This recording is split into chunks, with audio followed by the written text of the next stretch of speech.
Fire Cadet Branamay Stephanie Nacional. Ako po ay mula sa Calbiga, Western Samar at ako po ang kasalukuyang Cadet Affairs and Development Officer ng 2nd Battalion, sir. Mag-isang itinaguyod ng kanyang solo parent na ina sa tulong ng kanyang lolo at lola, si Fire Cadet Branamay Stephanie Nacional mula sa Calbiga, Western Samar ay lumakang responsable at may takot sa Diyos. Bilang anak ng isang solo parent, mas lalong nagpursige si Fire Cadet National, hindi lang sa loob ng akademya, kundi maging noong siya ay nag-aaral pa.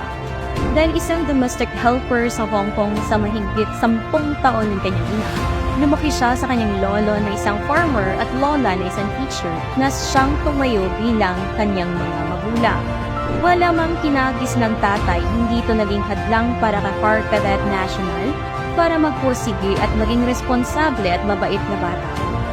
Nagtapos siya sa Kalimunan Elementary School at Calbiga National High School bilang consistent honor student. Kursong Bachelor of Science and Criminology naman ang kanyang kinapos sa Summer Colleges Incorporated na kung saan nagtapos siya bilang cum laude. Isang registered criminologist na rin si Fire Cadet National bago pa man pumasok sa PNPA. At dahil sanay siya sa hindi makasama ang kanyang mga magulang, hindi naging mahirap ang mapalayo sa pamilya at makapag-adjust ng mabilis sa loob ng akademya.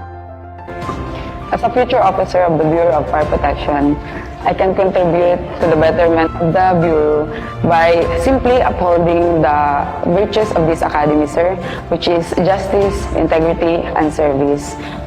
Punong-puno ng aral at magagandang asal ang kanyang 4 na taon sa loob ng institusyon. Isa na rito ang pagbibigay halaga sa oras at panahon. Ngayon darating na 45th commencement exercises sa April 19, 2024, si Fire Cadet National ay tatanggap ng Plaque of Merit bilang Top 7 sa class. Naway magsilbi akong inspirasyon lalo na sa mga kabataang gusto ring magsilbi sa ating bayan.